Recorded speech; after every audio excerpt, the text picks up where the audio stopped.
우리 하나님과 우리 주 예수 그리스도로 은혜와 평강이 여러분 모두와 함께 하시기를 바랍니다. 네, 우리 창립 기념주일을 맞이해서 안 하던 거 해봤습니다. 네. 오늘은 우리 공동체의 생일을 기념하는 주일입니다.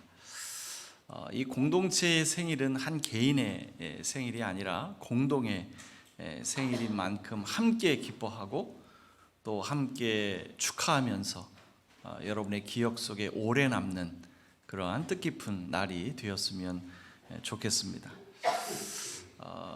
창립 25주년은 아주 특별한 날이잖아요. 그래서 교회력의 성서 일과는 오늘 잠시 접어두고 이 공동체의 이름과 관계된 이 소망에 관한 이야기를 하려고 오늘 잠언 대신 시편의 말씀을 읽었습니다. 본래 이 성서 일과는 이제 잠언 말씀을 읽게 되어 있는데 그 대신 이 시편의 말씀을 가지고 소망에 관한 이야기를 나눠 보려고 합니다. 여러분 지금 스크린에 보이는 그림은 하일리겐 슈테터 테스타멘트라고 불리는 이 베토벤의 유서입니다. 이 유서는 베토벤이 32살이 되던 1802년 10월에 작성된 것인데요.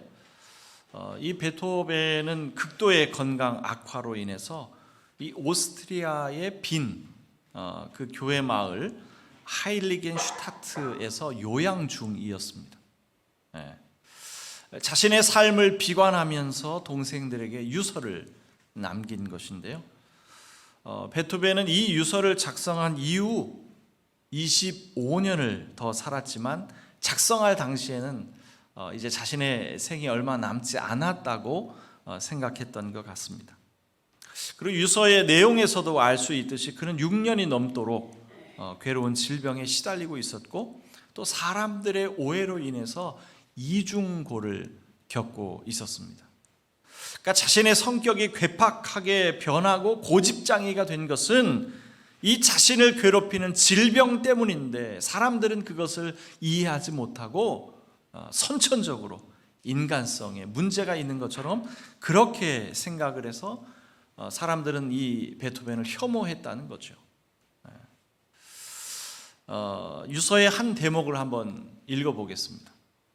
때로는 사람들과 어울리고 싶은 충동에 사로잡힐 때도 있지만 그럴 때마다 나는 얼마나 굴욕적인 생각을 맛보게 되는지. 옆에 있는 사람은 멀리서 들려오는 피리 소리를 들을 수 있지만 나에게는 아무 소리가 들리지 않고 다른 사람에게는 들리는 목동의 노랫소리가 나에게는 전혀 들리지 않으니 그럴 때면 나는 절망의 심연으로 굴러 떨어져 죽고 싶은 생각밖에 나지 않는다. 이 베토벤의 괴로운 심정을 고스란히 드러내주는 대목이죠. 이 음악가에게 청력이라고 하는 것이 얼마나 중요합니까? 마치 생명과도 같은 것이죠. 그런데 그 청력을 서서히 잃어가는 베토벤의 심경이 어땠을지 여러분 충분히 이해할 수 있지 않습니까? 사실 이 베토벤을 괴롭히는 것은 청력 상실만이 아니었습니다. 그에게는 우울증, 그리고 간경화, 신장질환, 폐질환 등 온갖 질병이 그를 괴롭히고 있었죠. 하지만 우리가 이 유서에서 주목해야 할 부분은 바로 이 다음 대목입니다. 그런 생각에서 나를 구해준 것은 오직 예술뿐이다. 그러니까 이 죽고 싶은 절망 가운데 나를 구해준 것은 예술이라는 거예요. 내 안에서 꿈틀대는 모든 것을 창조하기까지 이 세상을 떠나는 것은 불가능하리라 생각하며 지금까지의 비참한 삶을 견뎌왔다. 나는 비정한 운명의 여신이 내 삶의 줄을 끊을 때까지 견디는 것이 나의 결심이기를 소망한다. 어쩌면 내 상태가 호전될 수도 있고 그 반대일 수도 있지만 나는 태연하게 받아들일 각오가 되어 있다. 예술가는 누구보다 어렵다. 이 유서는 베토벤의 인생에서 중대한 변곡점이 됩니다. 고통 속에서 울부짖던 베토벤은 이 유서를 쓰고 그리고 죽음의 그 유혹을 뿌리치고 위대한 삶의 발걸음을 내딛습니다. 소위 걸작의 숲이라 불리는 시대로 들어가는 거죠. 고통을 통한 환희라고 하는 악성이 그의 삶의 좌우명이 됩니다. 이 베토벤은 7곡의 그 협주곡을 남겼는데요. 7곡 모두 음악사의 찬란히 빛나는 그러한 걸작이죠. 그 중에서도 협주곡의 2단자라고 불리는 3중 협주곡이 있습니다. 보통 이 협주곡이라고 하면 하나의 독주 악기와 오케스트라가 합주하는 것으로 구성되어 있죠. 그런데 이 곡은 독주 악기가 하나가 아니라 3개, 바이올린, 첼로, 피아노. 그래서 우리는 이것을 3중 협주곡이라 부릅니다. 여러분 한번 들어볼까요? 네, 잠시 짧게 편집을 했는데 한번 들어보죠. 무슨 소리입니까? 첼로 소리죠.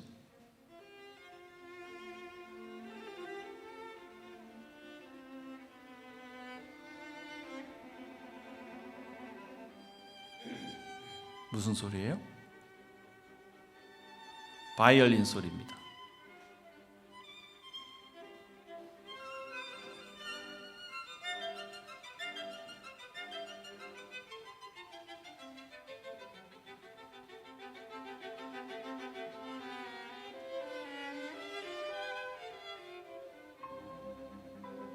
피아노 소리가 또 나오죠.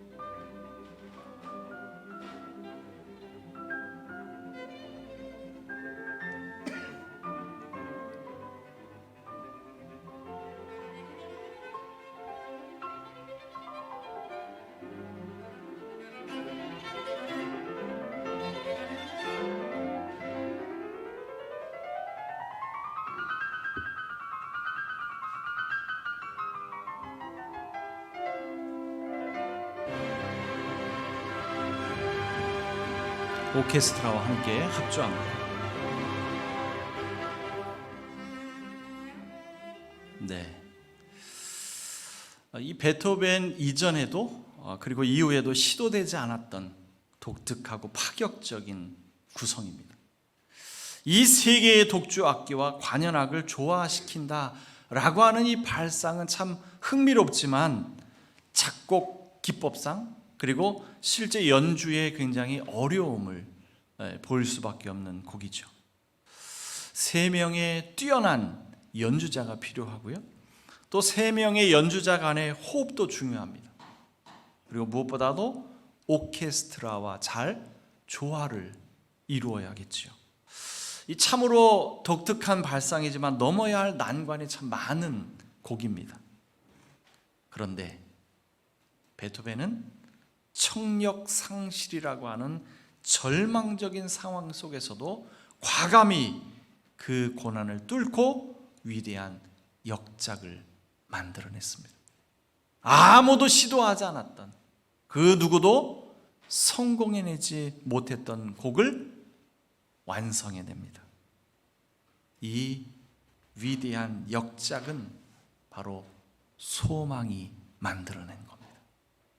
절망적인 상황에도 굴복하지 않고 내 속에서 꿈틀대는 것을 쏟아내야 한다라고 하는 그 간절한 소망이, 그것을 완성하기까지는 죽음도 나를 넘어뜨릴 수 없다고 하는 그 강렬한 의지가 이러한 위대한 걸작을 만들어낸 거죠. 이런 위대한 걸작들은 고된 역경 속에서 탄생한다고 하는 심오한 진리를 또 한 번 우리에게 가르쳐 줍니다. 오늘 서론이 참 길었는데요. 오늘 우리가 읽은 이 시편의 말씀은 탄원시입니다. 탄원의 노래라고 할 수 있죠. 그런데 이 시는 마치 베토벤의 시편이라고 해도 손색이 없을 정도로 유서의 내용과 닮은 꼴이 있습니다. 이 시편의 시인 역시 어려운 상황 속에 처해 있었고 사람들의 비웃음과 조롱의 대상이 되고 있었거든요. 베토벤에게 견디기 힘든 것이 무엇이었습니까? 사람들의 비방이었죠. 베토벤의 성격이 괴팍하게 또 무례하게 변한 것은 육체적인 이유 때문이었는데 사람들은 그것을 선정적인 인간성 문제라고 판단했던 거예요. 그를 손가락질하고 그를 비방하고 그를 혐오했죠. 베토벤은 이러한 상황을 받아들이기 어려웠고 그래서 유서의 첫머리는 자신의 행동에 대한 변론으로 시작되고 있습니다. 오늘 읽은 시편의 시인 역시 어떠한 이유에서인지는 정확히 알 수 없으나 낙심할 만한 상황, 그래서 불안해하는 상황 속에 처해 있었습니다. 하나님께 버림받았다고 하는 그런 느낌을 받고 있었고 원수에게 압제당하는 현실 속에 처해 있었습니다. 그래서 이러한 시련 중에 올려드리는 기도가 바로 우리가 오늘 읽은 시편의 말씀입니다. 사실 시편 42편과 43편은 한 편의 시였습니다. 이 42편과 43편에는 똑같은 후렴구가 반복되고 있는 것을 볼 때 우리가 그 사실을 알 수 있죠. 42편과 43편으로 이어지는 이 시는 우리 영혼이 낙심하고 불안해할 수밖에 없는 현실 속에서도 하나님께 소망을 둠으로써 그 은혜에 덧입어 견뎌내고 또 이길 수 있다고 하는 지혜를 노래하고 있습니다. 우리 후렴구를 다시 한번 읽어볼까요? 내 영혼아 내가 어찌하여 낙심하며 어찌하여 내 속에서 불안해하는가? 너는 하나님께 소망을 두라. 그가 나타나 도우심으로 말미암아 내 하나님을 여전히 찬송하리로다. 시편 39절에는 이런 말씀도 있어요. 주여 이제 내가 무엇을 바라리요? 나의 소망은 주께 있나이다. 하나 더 볼까요? 시편 146편입니다. 야곱의 하나님을 자기의 도움으로 삼으며 여호와 자기 하나님에게 자기의 소망을 두는 자는 복이 있도다. 이번에는 신약입니다. 신약으로 넘어오면 사도 바울은 로마에 사는 그리스도인을 향해 쓴 그 위대한 서신서를 이렇게 마무리합니다. 소망을 주시는 하나님께서 믿음에서 오는 모든 기쁨과 평화를 여러분에게 충만하게 해주셔서 성령의 능력으로 소망이 여러분에게 차고 넘치기를 바랍니다. 성경은 온통 소망에 관한 이야기라고 해도 과언이 아닙니다. 여러분에게는 어떠한 소망이 있습니까? 소망이 아예 없다고 말씀하시면 곤란합니다. 그렇다면 하나님의 은혜를 경험하기 어려우니까요. 이미 충분히 먹고 살 만한 재산을 소유하고 있으면서도 더 많은 부를 갖고자 하는 소망이 있습니까? 안타깝게도 그러한 소망이라면 제가 더 이상 드릴 말씀은 없습니다. 우리가 취급하는 소망과는 거리가 먼 이야기니까요. 하나님을 향한 소망, 하나님을 향한 소망, 이것이 바로 우리가 간직해야 할 소망입니다. 왜 하나님께 소망을 두어야 합니까? 우리가 만약 하나님께 소망을 두면 이 모든 괴로운 현실 속에서 벗어날 수 있습니까? 어떤 분들은 이렇게 이야기할지 모르겠어요. 그리스도인이라면, 참된 그리스도인이라면 이런 비신앙적인 질문, 그러한 태도는 버려야 한다고. 성경이 하나님께 소망을 두어야 한다고 말하면 그냥 믿으면 되지, 그렇게 하면 되지, 무슨 말이 많으냐고. 욱박 지르듯이 말할지도 모르겠어요. 하지만 천만의 말씀이죠. 왜 우리가 이런 질문을 못합니까? 왜 우리는 의심할 수 없습니까? 의심하는 도마를 예수님께서 꾸짖지 않았느냐? 의심하면 안 된다. 그냥 믿으라면 믿어라. 제가 언젠가 도마 이야기를 하면서 이것은 전혀 사실과 다른 이야기라고 말씀드렸죠. 성경을 곡해하고 있는 것이라고. 길게 제가 다시 말씀드리지는 않겠습니다. 폴 틸리히는 이런 이야기를 했죠. 믿음의 행위는 의심을 포함한다고. 물론 폴 틸리히가 말하는 의심의 개념은 냉소적이고 회의적인 그런 의심을 말하는 것은 아닙니다. 그에 의하면 존재론적인 의심, 이러한 진지한 의심은 믿음을 확인하는 행위라고 말합니다. 무조건적인 맹신하는 것이 아니라 궁극적인 관심에서 비롯된 역동적인 믿음은 우리에게 꼭 필요한 믿음이라고 가르칩니다. 여러분, 학계에서 어떤 학설이 주장이 되면 과학자들은 어떠한 태도를 보이나요? 네? 어떠한 태도를 보입니까? 의심부터 합니다. 의심으로 출발할 때 진실에 더 접근하게 되는 겁니다. 이러한 존재론적인 의심은 우리를 더욱 진실에 가깝게 가도록 만들어주죠. 그래서 폴 틸리히는 이러한 존재론적인 의심이 우리에게 필요하다는 겁니다. 그러니 우리는 얼마든지 이런 질문을 할 수 있어요. 가능합니다. 왜 우리는 하나님께 소망을 둬야 하지? 하나님께 소망을 두면 정말로 이 괴로운 현실에서 벗어날 수 있을까? 얼마든지 할 수 있는 질문이에요. 오히려 권장할 만한 질문이죠. 왜 우리는 하나님께 소망을 두어야 합니까? 왜?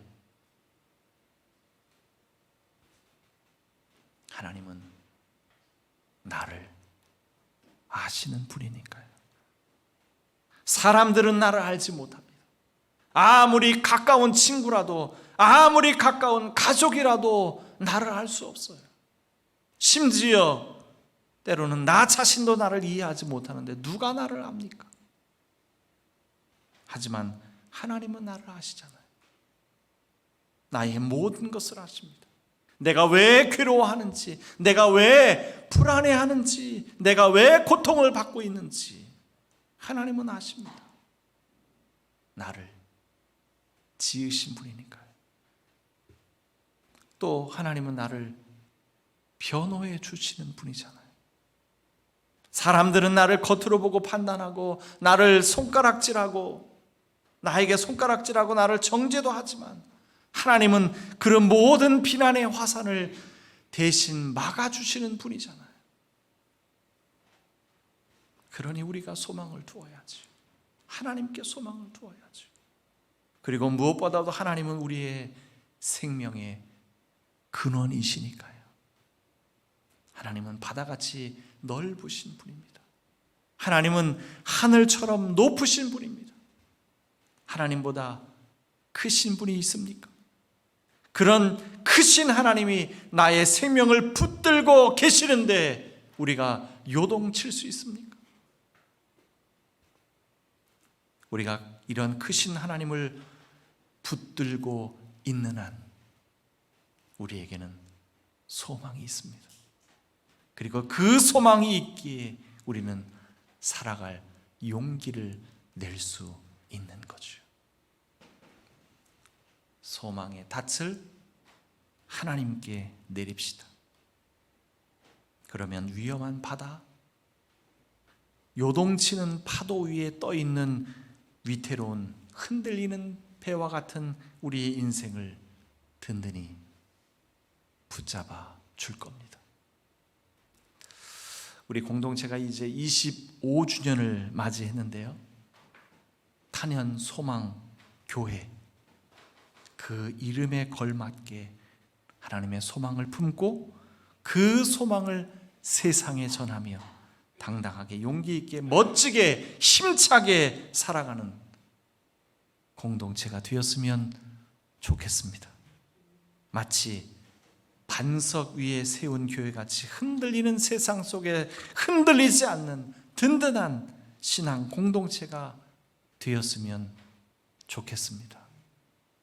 그 든든한 신앙 공동체를 이루는 데 있어서 여러분과 함께 할 수 있어서 감사하고 참으로 감격스럽습니다. 모든 지각에 뛰어난 하나님의 평강이 그리스도 예수 안에서 여러분의 마음과 생각을 지킬지어다. 아멘.